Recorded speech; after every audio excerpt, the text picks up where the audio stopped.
કેવી બની છે ચા? એકદમ મસ્ત છે. મારા મમ્મી બનાવે એમાં થોડી કઈ ખામી હોય. ચાલો મમ્મી, હવે મારે લેટ થાય છે તો હું ઓફિસે જવા નીકળું છું. હા બેટા. એક મિનિટ બેટા, હા પપ્પા. હું તને શું કહેતો હતો, આપણે જે ઉપર ફ્લેટ લીધો છે એ સાવ ખાલી જ પડ્યો છે, તો એને ભાડે આપી દઈએ તો? અરે પપ્પા, આવી બધી વાતમાં મને થોડું પૂછવાનું હોય. તમને જે યોગ્ય લાગે એ તમે કરો. કઈ નહીં, હું નીકળું. હા. જય શ્રી કૃષ્ણ. જય શ્રી કૃષ્ણ. સાચવીને જજે. હા મમ્મી. જોયું તમે? આપણો દીકરો કેટલો આજ્ઞાકારી છે. આપણી કોઈ વાત હજી સુધી એને ટાળી નથી. સાચી વાત છે. હું આજે જ કોઈ ફ્લેટના દલાલને વાત કરું છું. ઠીક છે, તો હું થોડુંક બહારનું કામ પતાવું, જતો આવું. જઈ આવો.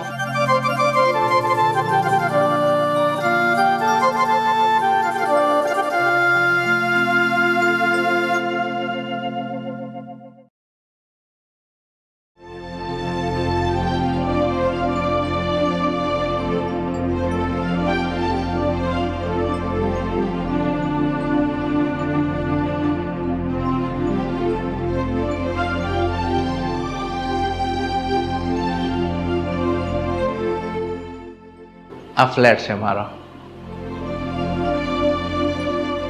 જોઈ લે. બેડરૂમ, કિચન, હોલ બધું છે, બધી સગવડતા અંદર છે. અંકલ, તમારો ફ્લેટ ખૂબ જ સરસ છે. હું આ ફ્લેટ રાખવા માટે તૈયાર છું.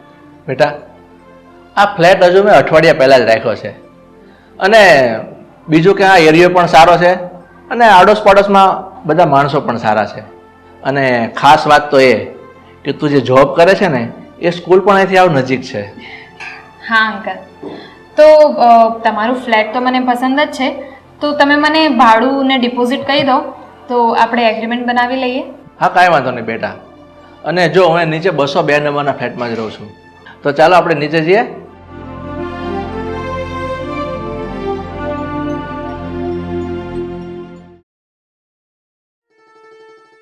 પપ્પા, પછી કેમ થયું?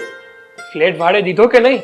હા બેટા, એક ટીચર છે અને એ હમણાં જ નોકરી પર લાગ્યા છે, એટલે આપણો ફ્લેટ એને ભાડે આપી દીધો. પણ સાચું કહું ને તો મને એ છોકરી સમજદાર અને એકદમ સંસ્કારી લાગે છે. લે, આ તમે એક દિવસમાં તારણ કાઢી લીધો? આપણે કોઈનો ચહેરો જોઈએ ને એકવાર, ત્યાં આપણને સમજાઈ જાય છે કે કેટલી સંસ્કારી છે. અને નિધિ તો એવું કહેતી હતી કે ઘણા સંઘર્ષ પછી એને નોકરી મળી છે, અને એનો પરિવાર એકદમ મધ્યમ વર્ગનો છે. તમારી વાત સાચી છે. જેણે સંઘર્ષ કર્યો હોય ને એને સફળતાની સાચી ખબર હોય. હા, આ દીકરી અહીંયા એકલી રહે છે, એના મા બાપ એની સાથે નથી રહેતા, એટલે આપણે ભાડા સાથે મતલબ નથી રાખવાનો, પણ એ દીકરી સાથે આપણે ઘર જેવો સંબંધ રાખવાનો છે. અરે તમે જરાય ચિંતા કરો, એને હું મારી દીકરીની જેમ જ સાચવીશ, અને હું આનું ધ્યાન રાખીશ.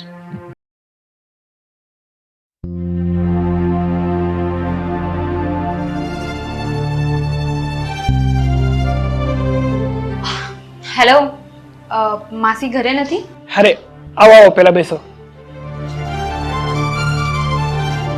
મમ્મી માર્કેટ ગયા છે. બોલો ને, કઈ કામ હતું? ના ના, કંઈ નહીં. માસી આવશે ત્યારે હું કહીશ. હા. તમે કહો, તમે શું કરો છો? જોબ કે પછી બીજું કંઈ? જોબ કરું છું. ઓકે, તમારી ડિગ્રી? મેં MCA કરેલું છે અને HR કંપનીમાં પરમનન્ટ જોબ પર છું, અને 1,20,000 જેટલો મારો પગાર છે. ઓહો, ખૂબ જ સરસ. તમે કયો, તમારા પરિવારમાં કોણ કોણ છે? હું, મારા મમ્મી પપ્પા અને એક નાનો ભાઈ. એકચ્યુઅલી ગવર્મેન્ટ પ્રાઇમરી સ્કૂલમાં મને જોબ મળી અને અહીંયા પોસ્ટિંગ થઈ. ગુડ.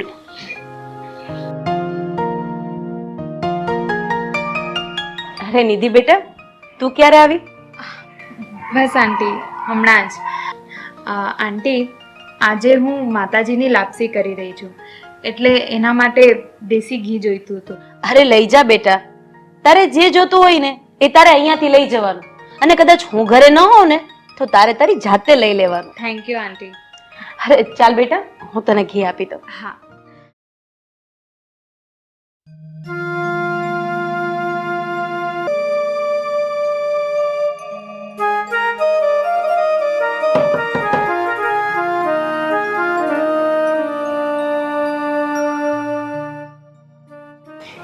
નિધિ,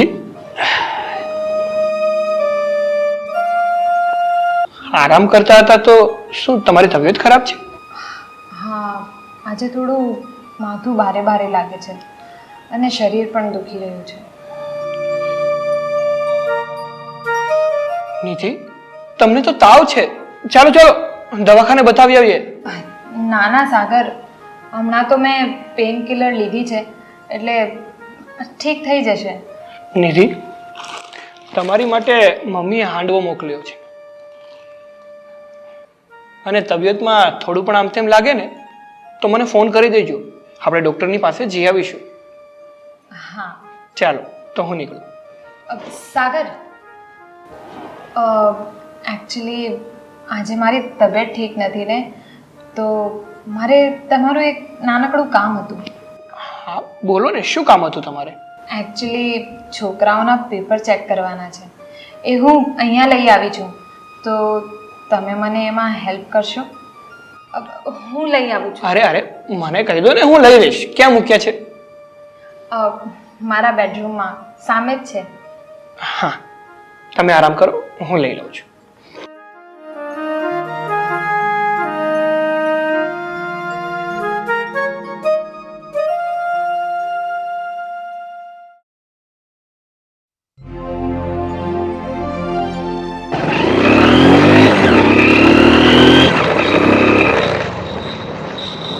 નિધિ, તું?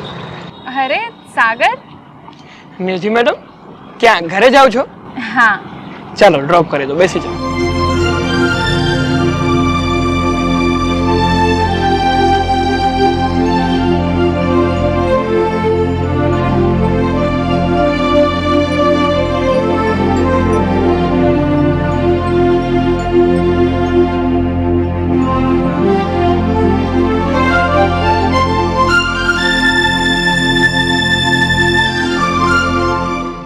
થેન્ક યુ યાર. Most welcome. નિધિ, મારે તને એક વાત કહેવી છે, કહું? હા હા બોલો ને. આમ તો મારે પણ તમને કંઈ કહેવું છે, પણ શરૂઆત તમારાથી. બોલો. નિધિ, મને જલેબીની જેમ ગોળ ગોળ વાતો કરતા તો નથી આવડતી, એટલે હું સીધે સીધું જ કહું છું. હું તમને પસંદ કરું છું અને તમારી જોડે જ લગ્ન કરવા માંગુ છું. શું તમે મને પસંદ કરો છો? હા, હું પણ તમને પસંદ કરું છું. હવે તમારે જે વાત કહેવાની હતી ને એ કહી દો. હવે મારે કશું જ કહેવાની જરૂર નથી, કારણ કે જે મારે કહેવાનું હતું એ તો તમે કહી દીધું. શું નિધિ, તમે પણ આ જ વાત કરવાના હતા? હા. તો સાગર, હવે આપણે આપણા મમ્મી પપ્પાને વાત કરવી પડશે ને? નિધિ, મેં તો ઓલરેડી મારા મમ્મી પપ્પાને વાત કરી દીધી છે. હવે તારા મમ્મી પપ્પાને તું વાત કરી દે. મારા મમ્મી પપ્પાની પણ હા જ છે. એટલે તમે નહીં, તું. હા હા તું, એટલે તે તારા મમ્મી પપ્પા જોડે વાત કરી લીધી એમ ને? હા. નિધિ, તું મને મનોમન પ્રેમ કરતી હતી અને મને જાણ પણ ના કરી. હા, તો આ જ પરિસ્થિતિ તમારી પણ હતી ને? હા. નિધિ, હવે તું જા, તારા મમ્મી પપ્પાને વાત કરી દેજે બધી, અને હું પણ મારા મમ્મી પપ્પાને બધી વાત કરી દઉં છું. ચાલો નીકળીએ હવે. હા.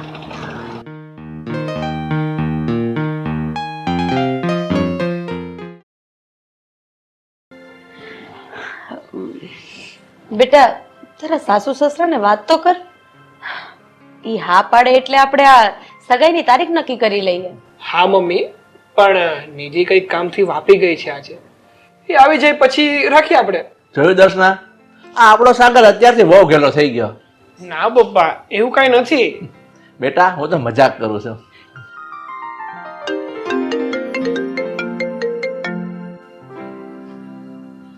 હેલો.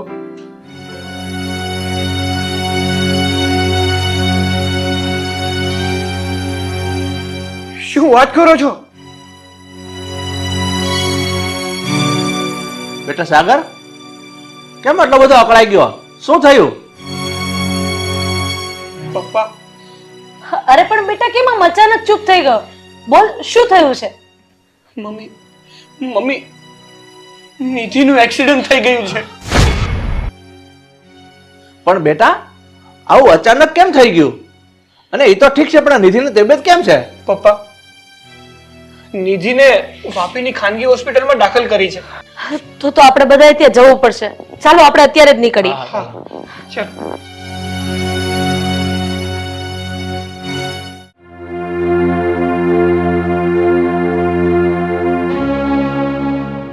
બેટા, તારી નિધિ સાથેની સગાઈ હવે શક્ય નથી. અને હા, આ મારો છેલ્લો નિર્ણય છે. પણ કેમ મમ્મી? કારણ કે નિધિ આ એક્સિડન્ટમાં અપંગ થઈ ગઈ છે અને હું આ અપંગ અને અપાહિત છોકરી સાથે તારી સગાઈ કરાવું, તારા લગ્ન કરાવું? બેટા, તારામાં કોઈ ખામી નથી. તારી માટે સારામાં સારી છોકરી મળી જશે. હું આ નહીં થવા દઉં. પણ મમ્મી, આ જે ઘટના લગ્ન પહેલા બની છે એ જ ઘટના લગ્ન પછી આપણા ઘરમાં આવ્યા બાદ બની હોત તો તમે શું કરત? બેટા તું અમારી વાતને સમજવાની કોશિશ કર. અમે તારો હિત ઈચ્છીએ છીએ, અહિત નહીં. પપ્પા, તો મારો પ્રેમ આમ સ્વાર્થના આધાર પર હોય એવું નથી લાગતું? પપ્પા, પ્રેમ છે ને એ નિસ્વાર્થ ભાવે કરવાનો હોય છે, તો એને રાધા કૃષ્ણનો પ્રેમ કહેવાય, બાકી એને પ્રેમ નો કહેવાય. બેટા, તું અમને આવા મુહાવરા આપવા રહેવા દે. બેટા, અમે આખી દુનિયા જોઈ છે. અરે વર્ષો જૂના સંબંધને પણ કાચની જેમ તૂટતા જોયા છે. તું પ્રેમમાં હોશ ખોઈ બેઠો છે. મમ્મી, હા તમારી બધી જ વાત સાચી, પણ મને એક વાતનો જવાબ આપો તો. આ જે ઘટના નિધિ સાથે ઘટી છે એ જ ઘટના મારી સાથે ઘટત તો મારો પગ વયો જાત અને હું અપંગ થઈ જાત તો તમે શું કરત?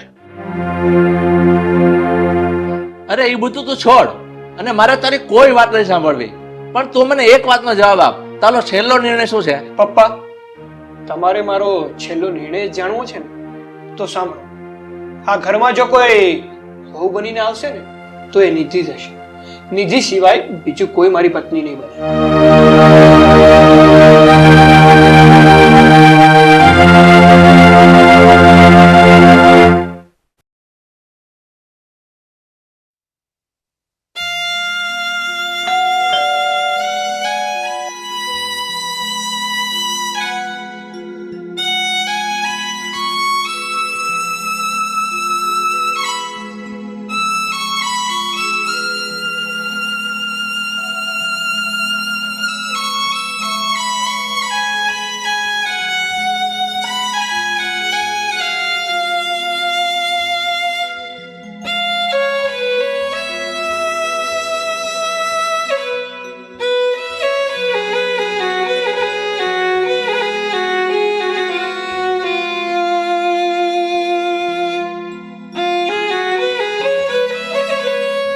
બેટા તારી તબિયત હવે કેમ છે? બસ થોડું આરામ છે હવે. પણ તારા મમ્મી પપ્પા અહીં આવ્યા હતા તો એ ક્યાં છે? એ લોકો ગામડે જતા રહ્યા છે. ત્યાં મારો ભાઈ એકલો છે ને એટલે હમણાં 2-3 દિવસમાં આવી જશે. અને માસી, મારી મમ્મી તમને એક ભલામણ કરતી ગઈ છે કે તમે મારું ધ્યાન રાખજો જ્યાં સુધી એ લોકો નહીં આવે ત્યાં સુધી. અરે બેટા, એમાં ભલામણ કરવાની જરૂર નથી. હું તો તારું ધ્યાન રાખવા તૈયાર જ છું. આંટી, એમ તો મેં બધી જ વાત સાગર જોડે કરી જ લીધી છે. શું સાગરે તમને કંઈ જ નથી કહ્યું? બેટા, તું કઈ વાતની વાત કરે છે? એ જ કે હવે મારા અને સાગરના લગ્ન થવાના અશક્ય છે. પણ કેમ બેટા? કારણ કે મારો પગ અપંગની જેમ થઈ ગયો છે. એટલે હું કોઈની પણ જિંદગી સાથે રમત રમવા નથી માંગતી.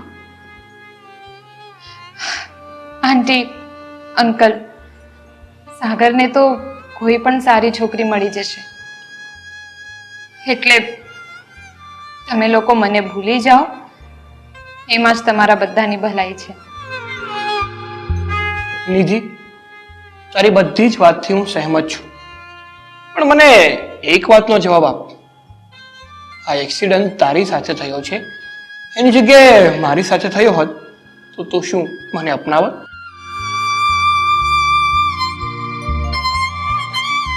તારું આ મૌન જ તારો જવાબ છે નિધિ.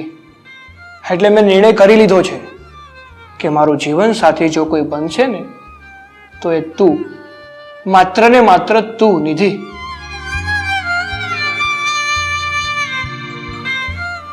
બેટા, તું જીદ છોડી દે અને હા પાડી દે, કારણ કે માણસના જીવનમાં આવી નાની મોટી ઘટનાઓ તો બનતી જ હોય છે. આ તમારા બંનેની ખુશી ને એ જ અમારી મોટી ખુશી છે.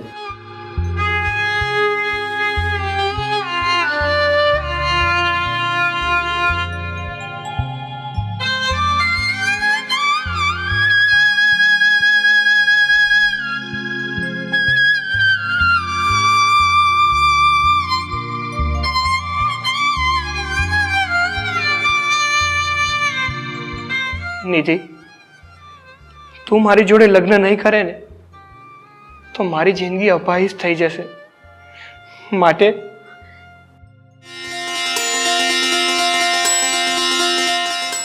બસ બેટા, અમે આ જ સમયની રાહ જોતા હતા.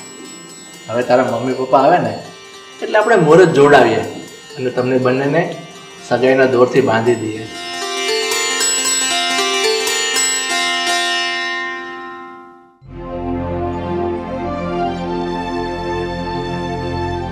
વનરાજભાઈ, ગઈકાલે તમારી દીકરી અદિતિને દક્ષાબેન જોઈ ગયા હતા અને અદિતિ પણ એને બહુ પસંદ આવી છે. એમાં મોટો દીકરો ગૌરવ છે, નાનો દીકરો ગૌતમ, અને આપણે જેની વાત કરી રહ્યા છીએ એ આ ગૌતમ દીકરો છે. બેટા, તારો અભ્યાસ ચાલુ છે કે પછી જોબ પર લાગી ગયો? અંકલ, ડિગ્રીના 2 વર્ષ બાકી છે. જેવા ડિગ્રીના 2 વર્ષ પૂરા થશે ને એટલે જોબ પર લાગી જઈશ. દક્ષાબેન, આ તમારો મોટો દીકરો ગૌરવ એ અત્યારે શું કરે છે? એ હમણાં જોબ પર લાગી ગયો છે. અને ભાઈ, તમારે હજી મારા દીકરાને કંઈ પૂછવું હોય તો પૂછી શકો છો. નહીં બેન, એમાં પૂછવાનું શું હોય? કોઈ પણ વ્યક્તિનો ચહેરો જોઈએ ને એટલે એનો અંદાજો આવી જ જાય. પણ દક્ષાબેન, આ તમારા મોટા દીકરાની સગાઈ થઈ ગઈ છે? ના ભાઈ, મારા મોટા દીકરાની સગાઈ જ બાકી છે. છોકરી ગોતીએ છીએ, મળી જશે. સારું બેન, હવે અમે નીકળીએ અને આનો જવાબ તમને હિંમતભાઈ પછી જણાવી દેશે. જય શ્રી કૃષ્ણ.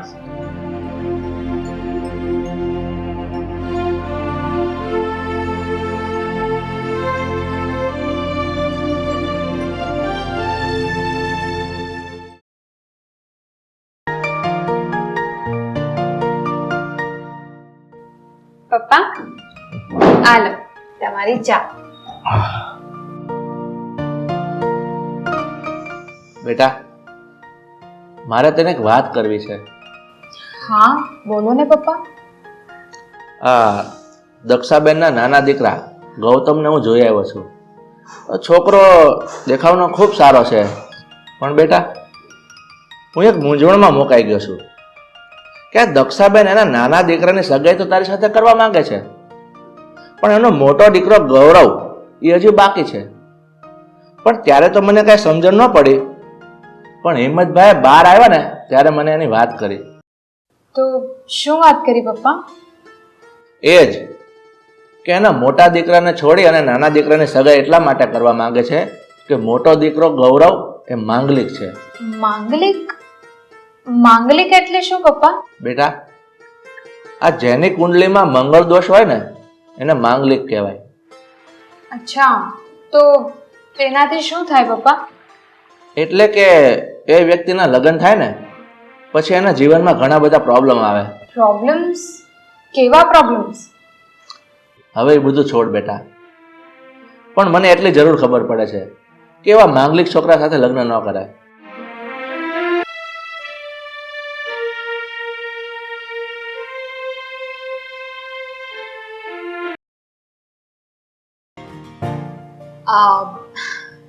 ગૌતમ, આપણે ઘણી બધી વાતો કરી લીધી, પણ જે વાત મારે પૂછવાની હતી એ તો રહી જ ગઈ. કઈ વાત પૂછવાની રહી ગઈ? બોલ ને. જો આપણા બંનેની સગાઈની વાત ચાલી છે તે બરોબર છે, પણ મને એ નથી સમજ પડતી કે તારો મોટો ભાઈ ગૌરવની સગાઈની વાત છોડીને તારી સગાઈની વાત શા માટે કરવામાં આવે છે? એમાં એવું છે ને કે ભાઈ અત્યારે સગાઈ કરવાની ના પાડે છે. પણ શું કામ ના પાડે છે? તેનું કઈ કારણ? એ તો મને ખ્યાલ નથી, એ બધું જવા દે ને. આપણે અત્યારે શું મુદ્દા ઉપર વાત કરતા હતા એની ઉપર ફોકસ કર ને. જો ગૌતમ, તું મને પસંદ કરે છે એ વાત બરોબર છે, પણ મેં અત્યારે હા નથી કીધી અને મને વિચારવા માટે થોડો સમય જોઈશે. હા તો કઈ વાંધો નહીં, તારે જેટલો સમય જોતો હોય ને એટલો લઈ લે. પણ એક વાત કહું, મેં તો તને પસંદ કરી જ લીધી છે, પણ તું હા પાડે ને ત્યાં સુધી હું રાહ જોઈશ. ઓકે. હા તો હવે હું રજા લઉં. હા, મળીએ પછી. બાય. બાય.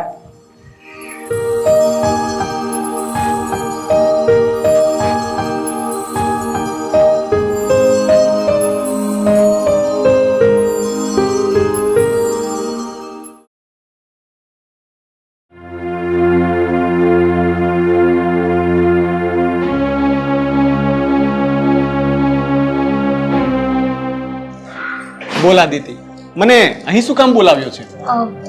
મારે થોડું કામ હતું. જો જે હોય તે જલ્દી બોલ, કારણ કે તારી અને ગૌતમની સગાઈની વાત ચાલે છે. કોઈ આપણને અહીં આવી રીતે જોઈ જશે તો ખોટું થશે. હા હા, કહું છું. ગૌરવ, મેં તને એ જ કારણવશ અહીંયા બોલાવ્યા છે, કારણ કે મને એ નથી સમજાતું કે કોઈ પણ માં પોતાના મોટા દીકરાને છોડીને એના નાના દીકરાની સગાઈ શા માટે કરવા માંગે છે? તે આ ફાલતુ વાત કરવા માટે મને અહીં બોલાવ્યો છે. હવે મુદ્દાથી ભટકાવવાની કોશિશ ના કર. હું જાણવા માંગુ છું કે તને છોડીને ગૌતમની વાત શા માટે ચાલી મારી સગાઈ માટે? મુદ્દામાં કોઈ દમ હોય તો વાત કરવાની મજા પણ આવે ને. અદિતિ, તું ખોટા ટ્રેક પર જઈ રહી છે. શા માટે? આ મુદ્દામાં દમ પણ છે અને ટ્રેક પણ સાચો છે, એટલે જે છે આજે તમારે મને બતાવવું જ પડશે. તો સાંભળ, કારણ કે હું માંગલિક છું. તો એ કોઈ અવગુણ છે તમારામાં?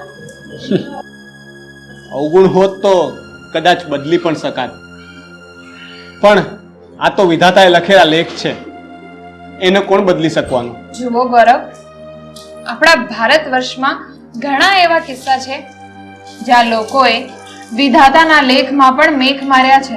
એના માટે અતૂટ આત્મવિશ્વાસ અને પ્રબળ પ્રેમ જોઈએ. 8 થી 10 જગ્યાએ મારી સગાઈની વાત ચાલી, પણ દરેક જગ્યાએથી ના જ આવી. કારણ કે હું માંગલિક છું, અને એક માંગલિક સાથે કોણ પોતાની છોકરી પરણાવે? તો પછી તમારો એ આત્મવિશ્વાસ હજુ એમને એમ અડગ છે કે તૂટી ગયો? માણસ જ્યારે માણસને તોડે ને ત્યારે આત્મવિશ્વાસ પણ તૂટી જ જાય છે. દરેક જગ્યાએથી ના આવ્યા બાદ મેં જ મારી મમ્મીને કહ્યું કે મારી વાત છોડો અને ગૌતમની વાત ચલાવો. કદાચ મારા નસીબમાં જીવનસાથીનો પ્રેમ લખ્યો જ નહીં હોય, તો પછી મારા લીધે હું મારા નાના ભાઈને શું કામ હેરાન કરું? હા, એમ પણ બલિદાન હંમેશા મોટાને જ આપવું પડે છે, ભલે આ માંગલિકની વાત હોય કે પછી સંસારની કોઈ પણ. મારા સપનાઓને હું મારા ભાઈના સપનાઓ સાથે જોડી અને એને હંમેશા આશીર્વાદ આપતો રહીશ કે એ સદાય ખુશ રહે. તો પછી તમારું શું? મારું જે થવું હોય તે થાય, પણ મારા લીધે મારા પરિવારને દુઃખ ન થવું જોઈએ. ઘણો સમય થઈ ગયો છે, હવે મારે જવું જોઈએ. ચાલો પછી મળીએ. હા.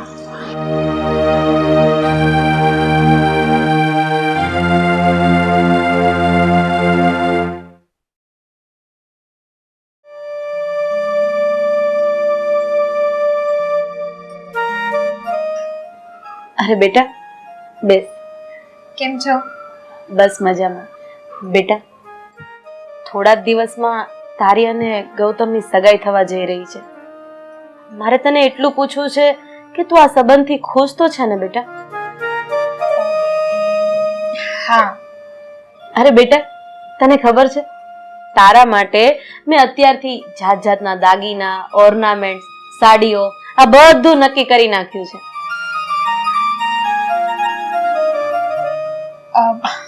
આંટી, તમને ખોટું ના લાગે તો એક વાત પૂછું?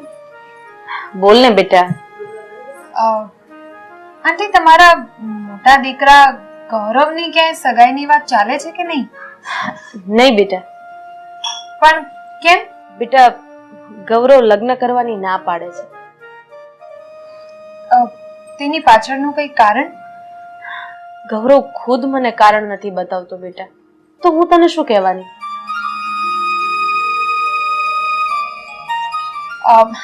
ઠીક છે આંટી, મારા પપ્પાનો આવવાનો ટાઈમ થઈ ગયો છે તો મારે જવું પડશે. સંભાળીને જજે. ઠીક છે આંટી. જય શ્રી કૃષ્ણ. જય શ્રી કૃષ્ણ.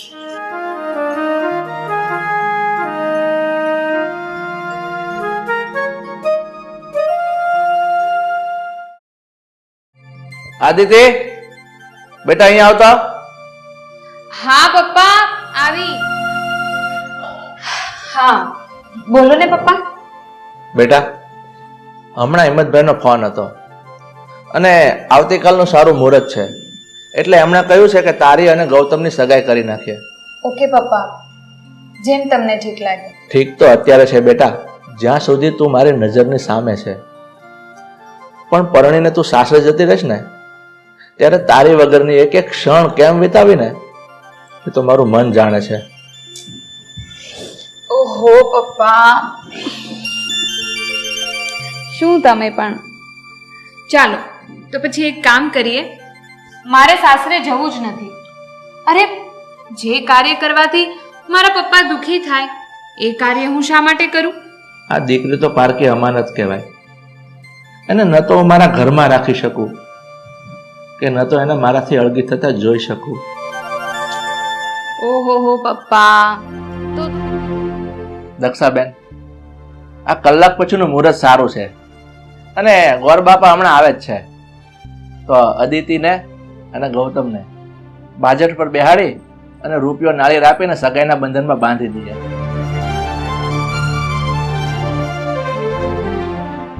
નહીં પપ્પા, બાજોટ પર હું અને ગૌતમ નહીં પણ હું અને ગૌરવ બેસીશું. કેમ બેટા, તું આવું કેમ બોલી રહી છે? પપ્પા, હું જે બોલી રહી છું એ જ સત્ય છે ને એ જ મારો ફેસલો છે. પણ બેટા આપણે તો પહેલેથી તારી સગાઈની વાત ગૌતમ સાથે જ ચલાવી હતી, તો તું અત્યારે આવું કેમ બોલે છે? કારણ કે મને ગૌરવ પસંદ છે અને એ જાણવા છતાંય કે તે માંગલિક છે. બેટા આ વાત અશક્ય છે અને હું એક બાપ હોવાના નાતે હું તને આવી રજા નહીં આપું. કેમ પપ્પા? જો ગૌરવની જગ્યાએ હું માંગલિક હોત તો પણ શું તમારો ફેસલો આ જ હોત? આ જ વાત જાણવા માટે મેં આંટી જોડે અને ગૌતમ જોડે પણ વાત કરી, પણ એક માં હોવાના નાતે અને એક ભાઈ હોવાના નાતે તેઓએ મારાથી આ વાત છુપાવી. પણ બેટા પપ્પા, પછી જ્યારે હું ગૌરવને મળી ત્યારે એનો પરિવાર પ્રત્યેનો પ્રેમ, લાગણી અને બલિદાનના તીર મને આર પાર ઉતરી ગયા. ત્યારે મને એમ થયું કે જો એક વ્યક્તિ પોતાના પરિવારને એટલો પ્રેમ કરી શકે છે તો એ મને કેટલો પ્રેમ કરશે. અદિતિ, તું આ શું બોલે છે? તું તારા ભવિષ્યનો તો વિચાર કર. તું ગૌતમ સાથે વધારે ખુશ રહીશ અને એ તો વિચાર કર કે હું માંગલિક છું. હા, આ રહી વાત આ માંગલિકની, તો કાગળ પર લખેલું ભૂસી પણ શકાય અને મિટાવી પણ શકાય. અને હું આ બધી વાતમાં નથી માનતી, પણ છતાંય જો આ વાત સત્ય છે કે ગૌરવને મંગળ દોષ છે, તો મારો પ્રબળ પ્રેમ અને અતૂટ આત્મવિશ્વાસથી હું ગૌરવ પર લાગેલા તમામ દોષોને મિટાવીને બતાવીશ. શાબાશ બેટા. હું નહોતો જાણતો કે મારી દીકરી આટલી હિંમતવાળી હશે અને એની વિચારશૈલી આટલી ઊંચી હશે. બેટા, મને તારા પર ગર્વ છે. દક્ષાબેન, હવે તમે શું કહેવા માંગો છો? આદિત્યની વાત સાંભળીને હું તો દંગ જ રહી ગઈ. મારો ખોવાયેલો આત્મવિશ્વાસ પાછો જાગી ગયો. એક માં હોવાના નાતે હું ક્યાંક ને ક્યાંક ભટકી ગઈ હતી, પણ અદિતિની વાત સાંભળીને મારો આત્મા જાગી ગયો. ખરેખર બેટા, તું ધન્ય છે. હા મમ્મી, તમારી વાત એકદમ સાચી છે. મને તો કોઈ બીજી છોકરી મળી જશે, પણ મારા ભાઈ માટે કોઈ સાચો જીવનસાથીના રૂપમાં હોય ને તો એ અદિતિ છે. અને હું મારી જાતને ગર્વ અનુભવું છું કે આપણે એ દેશમાં રહીએ છીએ કે જ્યાં અદિતિ જેવી આત્મવિશ્વાસી છોકરીઓ હજુ પણ છે. આપણે સગાઈનું મુહૂર્ત તો જોવડાવી લીધું છે. હવે જેમ બને એમ જલ્દી આ લગ્નના રૂડા ઢોલ વગાડાવી દઈએ ને. હા, હવે તો મારો ભાઈ ઘોડીએ ચડશે.